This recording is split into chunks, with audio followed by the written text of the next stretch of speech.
SIT ರಚನೆಯಾಗಿದೆ. ವಿಚಾರಣೆ ಇವತ್ತಿಂದ ಶುರುವಾಯಿತು. ನಿನ್ನೆನೆ SIT ಅಧಿಕಾರಿಗಳು ಮಂಗಳೂರಿಗೆ ಬಂದಿದ್ದಾರೆ. ಮತ್ತೆ ಮುಸುಕುಧಾರಿಯಾಗಿಯೇ ಆ ವ್ಯಕ್ತಿ ಬಂದ. ಆತ ಸಾಕ್ಷಿ, ಆಸ್ ಆಫ್ ನೌ ಸಾಕ್ಷಿ. ಮುಸುಕು ಹಾಕಿಕೊಳ್ಳುವ ಅವಶ್ಯಕತೆ ಇಲ್ಲ. ಆದರೆ ವಕೀಲರು ಆತನ ರಕ್ಷಣೆಯ ದೃಷ್ಟಿಯಿಂದ ಮುಸುಕು ಹಾಕಿಡುವ ನಿರ್ಧಾರಕ್ಕೆ ಬಂದಿದ್ದಾರೆ. Fair enough. 8 ತಾಸು ನಡೀತು ವಿಚಾರಣೆ. ಆತ ಮ್ಯಾಜಿಸ್ಟ್ರೇಟ್ ಮುಂದೆ ಹೇಳಿಕೆ ಕೊಡೋದಕ್ಕೆ ಬಂದಾಗ ಒಂದು ಗೊಬ್ಬರ ಚೀಲದಲ್ಲಿ ಒಂದು ತಲೆಬುರುಡೆಯನ್ನು ತಂದುಬಿಟ್ಟಿದ್ದ. ಆ ತಲೆಬುರುಡೆಯನ್ನ ಚೀಲಕ್ಕೆ ತುಂಬಿಕೊಳ್ಳುವ ದೃಶ್ಯ ಕೂಡ ಚಿತ್ರೀಕರಣ ಆಗಿದೆ. ಇವತ್ತು ಪ್ರಶ್ನೆಗಳು ಅದರಿಂದಾನೇ ಶುರುವಾದವಂತೆ. ಯಾರ್ಯಾರಿದ್ರು ನಿಮ್ಮ ಜೊತೆಗೆ ಈ ಬುರುಡೆ ತೆಗೆಯುವಾಗ? ಇದೇ ನಮ್ಮ ಸ್ಕ್ರೀನಿನ ಎಡಭಾಗದಲ್ಲಿ ನೋಡ್ತಾ ಇದ್ದೀರಲ್ಲ, ಕಂದ್ಲಿಯಿಂದ ತಲೆಬುರುಡೆ ತಲೆ ಹೊಡೆದು ಚೀಲಕ್ಕೆ ತುಂಬಿಕೊಳ್ಳೋ ದೃಶ್ಯ ನೋಡಿ. ಯಾರ್ಯಾರಿದ್ರು ಜೊತೆಗೆ? ಇದನ್ನ ಹಿಂಗೆ ಚೀಲಕ್ಕೆ ತುಂಬಿಕೊಂಡು ಬರೋದಕ್ಕೆ ನಿಮಗೆ ಯಾರು ಪ್ರೇರಣೆ ಕೊಟ್ಟರು? 100 ಶವಗಳನ್ನು ಹೂತಿದ್ದೇನೆ ಅಂತ ಹೇಳುವ ನೀವು ಇದೇ ತಲೆಬುರುಡೆಯನ್ನು ಯಾಕೆ ಆರಿಸಿಕೊಂಡ್ರಿ? ಇದು ಯಾರದ್ದು ಅನ್ನೋದು ನಿಮಗೆ ಗೊತ್ತಾ? ಆ ತಲೆಬುರುಡೆ ಪುರುಷನದ್ದೋ ಮಹಿಳೆಯದ್ದೋ? ಯಾರ ಸಮ್ಮುಖದಲ್ಲಿ ಅದನ್ನು ತೆಗೆದು ಚೀಲಕ್ಕೆ ಹಾಕ್ಕೊಂಡ್ರಿ? ಅಂದ್ರೆ ಈಗ ಒಬ್ಬನೇ ಹೋಗಿ ಅಂತೂ ತಂದಿಲ್ಲ, ಅದನ್ನ ಯಾರೊಬ್ಬರು ನಿಂತ್ಕೊಂಡು ವಿಡಿಯೋ ಮಾಡ್ತಿದ್ದಾರೆ. ಅದನ್ನ ಹಂಗೆ ತಂದು ಚೀಲಕ್ಕೆ ತುಂಬಿಕೊಂಡು ಮ್ಯಾಜಿಸ್ಟ್ರೇಟ್ ಹತ್ರ ತರೋ ಬದಲು ಪೊಲೀಸರಿಗೆ ಹೇಳ್ಬೋದಾಗಿತ್ತಲ್ಲ. ಇದು ಕಾನೂನಿನ ಪ್ರಕಾರ ಅಪರಾಧ ಅನ್ನಿಸಿಕೊಳ್ಳುತ್ತೆ ಅನ್ನೋದು ನಿಮಗೆ ಗೊತ್ತಿಲ್ಲ? ಕಾನೂನಿನ ಪ್ರಕಾರ ಇದರ ಪರಿಣಾಮ ಏನಾಗುತ್ತೆ ಅನ್ನೋದರ ಅಂದಾಜು ನಿಮಗಿದೆಯಾ? ಈ ರೀತಿಯ ಪ್ರಶ್ನೆಗಳನ್ನು SITಯಿಂದ ಆ ಅಪರಿಚಿತನಿಗೆ ಕೇಳಲಾಗಿದೆಯಂತೆ. KV ಧನಂಜಯರಂಥ ಪ್ರಕಾಂಡ ಪಂಡಿತ, ಇದು ನಾನು ಯಾವುದೇ ವಿಡಂಬನೆಯಿಂದ ಹೇಳ್ತಾ ಇರೋದಲ್ಲ, is really wonderful supreme court lawyer, designated senior counsel ಅಂತ ಒಬ್ಬ ವಕೀಲರಿದ್ದಾರೆ. ನನ್ನ ಅಂದಾಜು KV ಧನಂಜಯ ಅವರ ಹತ್ರ ಹೋಗೋದಕ್ಕಿಂತ ಮೊದಲೇ ತಲೆಬುರುಡೆಯನ್ನು ತೆಗೆದುಬಿಟ್ಟಿದ್ರು. ಅದರ್ವೈಸ್ KV ಧನಂಜಯರಂಥ ವಕೀಲರ ಹತ್ರ ಹೋದ ಮೇಲೆ ಅವರು ಇಂಥ ನಾನ್ಸೆನ್ಸ್ ಐಡಿಯಾಗಳನ್ನೆಲ್ಲ ಕೊಡ್ತಿರಲಿಲ್ಲ, ತಲೆಬುರುಡೆ ತೆಗೆಯುವಂಥ ಐಡಿಯಾಗಳನ್ನೆಲ್ಲ ಕೊಡ್ತಿರಲಿಲ್ಲ. ಈಗ ಈ ದೃಶ್ಯ ನ್ಯಾಷನಲ್ ಚಾನಲ್ನಲ್ಲಿ, ಬೇರೆ ಬೇರೆ ರಾಜ್ಯಗಳ ರೀಜನಲ್ ಮೀಡಿಯಾದಲ್ಲಿ ಓಡ್ತಾ ಇರುತ್ತೆ. ಅದರ ಪ್ರಶ್ನೆಗಳನ್ನು ಭೀಮ ಹೆಂಗೆ ಎದುರಿಸ್ತಾನೆ ಅನ್ನೋದು ಅವನ ಹಣೆ ಬರ. ಧರ್ಮಸ್ಥಳದಲ್ಲೇ ತೆಗೆದಿದ್ದ, ದೇವಸ್ಥಾನದ 8 ಸುತ್ತಳತೆಯಲ್ಲಿ ತೆಗೆದ್ರಿ, ಅಥವಾ ಹೊರಗಡೆ ಎಲ್ಲರೂ ತೆಗೆದಿದ್ದ, ಗೊತ್ತಾಗೋದಿಲ್ಲ. ಅದರಲ್ಲಿ ವೈಜ್ಞಾನಿಕವಾಗಿ ಪರಿಶೀಲನೆಗೆ ಒಳಪಡಿಸಬಹುದು. ಅದನ್ನು ತಲೆಬುರುಡೆಗೆ ಅಂಟಿರುವ ಮಣ್ಣನ್ನು ತೆಗೆದು ಆತ ಯಾವುದಾದ್ರೂ ಇಂಥ ಜಾಗದಲ್ಲಿ ತೆಗೆದೆ ಅಂತ ಹೇಳಿದ್ರೆ ಆ ಜಾಗದ ಮಣ್ಣನ್ನು ತಗೊಂಡು ಆ ಮಣ್ಣು ಈ ಮಣ್ಣು ಒಂದೇನಾ ಅಂತ ಪರಿಶೀಲನೆ ಮಾಡಬಹುದು.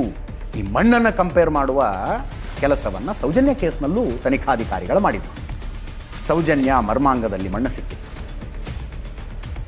ಹೋರಾಟಗಾರರು ಏನಂದ್ರು, ಆಕೆಯನ್ನು ಇನ್ನೆಲ್ಲೋ ಅತ್ಯಾಚಾರ ಮಾಡಿ ಸಾಯಿಸಿ ಅಲ್ಲಿಗೆ ತಂದು ಹೆಣ ಎಸೆಯಲಾಗಿದೆ ಅಂತ. ಅದಕ್ಕೆ ಪೊಲೀಸರು ಆಕೆಯ ಮರ್ಮಾಂಗದಲ್ಲಿ ಸಿಕ್ಕ ಮಣ್ಣು ಮತ್ತು ಆ ಜಾಗದ ಮಣ್ಣನ್ನು ತಗೊಂಡು ಎರಡೂ ಒಂದೇನಾ ಅಂತ ಕಂಪೇರ್ ಮಾಡಿಸಿದ್ರು. ಸೈಂಟಿಫಿಕಲಿ ಅದನ್ನು ಮಾಡಿಸೋದಕ್ಕೆ ಸಾಧ್ಯ ಇದೆ. ಇಲ್ಲೂ ಕೂಡ ಅದನ್ನು ಮಾಡಿಸ್ತಾರೆ. ಈ ಶವಗಳನ್ನು ಹೂಳುವ ಕೆಲಸಕ್ಕೆ, ಅಂದರೆ ಅಧಿಕೃತವಾಗಿ ಸಿಕ್ಕ ಶವಗಳನ್ನು ಹೂಳುವ ಕೆಲಸಕ್ಕೆ ಈತನನ್ನು ಬಳಸಿಕೊಳ್ಳಲಾಗ್ತಾ ಇತ್ತು ಅನ್ನೋದೊಂದು ವರ್ಷನ್ ಇದೆ.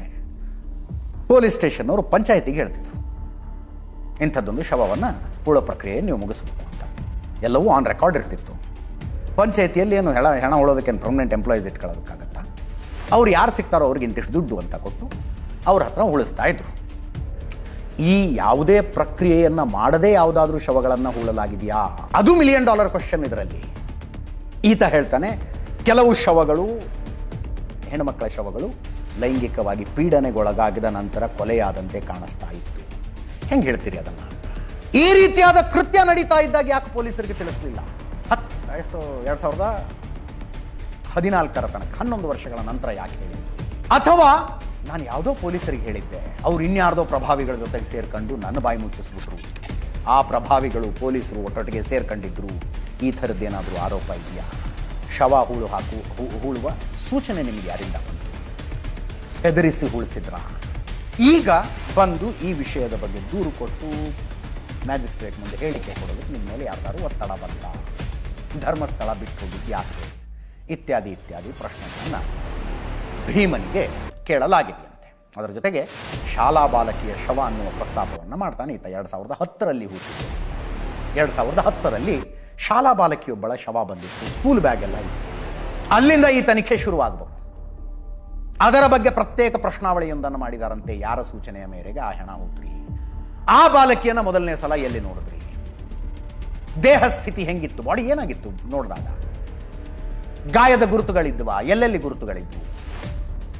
ಶವ ಹೂಳುವಾಗ ನಿನ್ನನ್ನು ಹೊರತುಪಡಿಸಿ ಬೇರೆ ಯಾರಾದರೂ ಇದ್ರಾ? ಏನೋ ಒಳಗಡೆ ಗಿಲ್ಟ್ ತಡ್ಕೊಳಕ್ಕಾಗದೆ ಯಾರ್ದ ಮುಂದೆ ಹೇಳೋದು, ಅಯ್ಯೋ ಹಿಂಗೆ ಮಾಡ್ಬಿಟ್ಟೆ ನಾನು ಅಂತ. ಹಂಗೆ ಯಾರ್ದಾರ ಹತ್ರ ಹೇಳ್ಕೊಂಡಿದ್ರೆ, ಇಂಥವ್ರ ಹತ್ರ ಹೇಳಿದ್ದೆ ನಾನು ಅವತ್ತೇ, ಅದೇನಾದರೂ ಇದೆಯಾ? ಈ ಎಲ್ಲ ಪ್ರಶ್ನೆಗಳನ್ನು ಕೇಳಿ ಉತ್ತರಗಳನ್ನು ಪಡೆದುಕೊಳ್ಳಲಾಗಿದೆ. ಅದು ಧರ್ಮಸ್ಥಳ ವ್ಯಾಪ್ತಿಯಲ್ಲೇ ಶವ ಹೂಳಲಾಗಿರುವುದು ಅಂದರೆ ಆವಾಗ ಧರ್ಮಸ್ಥಳ ಪ್ರತ್ಯೇಕ ಪೊಲೀಸ್ ಠಾಣೆ ಇರಲಿಲ್ಲ, ಬೆಳ್ತಂಗಡಿ ಪೊಲೀಸ್ ಸ್ಟೇಷನ್ ಲಿಮಿಟ್ಸ್ಗೆ ಬರ್ತಾ ಇತ್ತು. ಬೆಳ್ತಂಗಡಿ ಪೊಲೀಸ್ ಸ್ಟೇಷನ್ ಲಿಮಿಟ್ಸ್ನ ಆ ವ್ಯಾಪ್ತಿಯಲ್ಲಿ ಬರುವ ಗ್ರಾಮಗಳು, ಪಟ್ಟಣಗಳಲ್ಲಿ ಯಾರ್ಯಾರು ಮಿಸ್ ಆಗಿತ್ತು, ಮಿಸ್ಸಿಂಗ್ ಕೇಸ್ ತೆಗೆಸ್ತಾರೆ. ಈಗ ಯಾರು ಮಿಸ್ಸಿಂಗ್ ಕೇಸ್ ಯಾವುದಾದ್ರು ಇನ್ನೂ ತನಕ ಪತ್ತೇನೇ ಆಗಲಿಲ್ಲ ಅನ್ನುವ ಮಿಸ್ಸಿಂಗ್ ಕೇಸ್ ಯಾವ್ಯಾವ ಚೆಕ್ ಮಾಡಿ ಅಂತ. ಅಥವಾ ಕರ್ನಾಟಕದಿಂದಲೂ ಭಾರತದ ಬೇರೆ ಬೇರೆ ಭಾಗಗಳಿಂದಲೂ ಧರ್ಮಸ್ಥಳಕ್ಕೆ ಹೋಗಿ ನಮ್ಮವರೊಬ್ಬರು ಮಿಸ್ ಆಗಿದ್ದಾರೆ. ಅದು ಸುಜಾತಾ ಭಟ್ ಹೇಳ್ತಿದಾರಲ್ಲ, ನನ್ನ ಮಗಳು ಅನನ್ಯ ಭಟ್ ಮಿಸ್ ಆಗಿರೋದು ಅಂತ. ಸುಜಾತಾ ಭಟ್ ಕ್ಲೇಮ್ ಇದೆಯಲ್ಲ, ಕಂಪ್ಲೇಂಟ್ ಇದೆಯಲ್ಲ, ಆ ರೀತಿಯಾದಂಥ ಪ್ರಕರಣಗಳು ಧರ್ಮಸ್ಥಳಕ್ಕೆ ಬಂದು ಯಾರ್ಯಾರು ಮಿಸ್ ಆಗಿದ್ರು ಅವೆಲ್ಲವನ್ನು ಇನ್ಸ್ಪೆಕ್ಟರ್ ಲೆವೆಲ್ನ ಅಧಿಕಾರಿಗಳ ಹಳೆಯ ಫೈಲ್ಗಳನ್ನು ತೆಗೆದುಕೊಂಡು ಕೂತ್ಕೊಂಡಿದ್ದಾರೆ.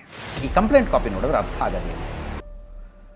ಈ ಶವಗಳನ್ನು ಪೊಲೀಸರ ಗಮನಕ್ಕೆ ತರದೆ, ಪಂಚಾಯತಿಯ ಗಮನಕ್ಕೂ ತಾರದೆ ಒತ್ತಾಯಪೂರ್ವಕವಾಗಿ ನನ್ನಿಂದ ಹೂಳಿಸಲಾಯಿತು. ನಾನೊಬ್ಬನೇ ಹೂತಿದ್ದೀನಿ ಅಂತ ಅರ್ಥ, ನನ್ನಿಂದ ಹೂಳಿಸಲಾಯಿತು ಅಂತ.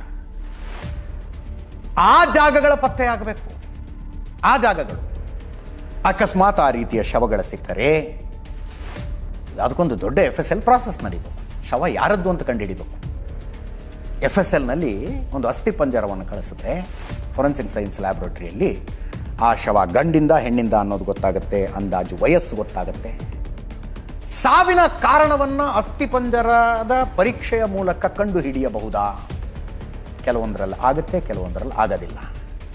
ಅತ್ಯಾಚಾರಕ್ಕೊಳಗಾಗಿದ್ದನ್ನು ಕಂಡು ಹಿಡಿಯಬಹುದಾ? I don't have a clear answer. ಅತ್ಯಾಚಾರ ನಡೆದಿದ್ದು ಅಸ್ಥಿಪಂಜರದಲ್ಲಿ ಗೊತ್ತಾಗಬಹುದಾ? ಅಂತಿಮವಾಗಿ ದೇವರಲ್ಲಿ ಪ್ರಾರ್ಥನೆ ಒಂದೇ, ಸತ್ಯ ಹೊರಗೆ ಬರಬೇಕು. ಸತ್ಯದ ನಿರೀಕ್ಷೆ ಮಾತ್ರ.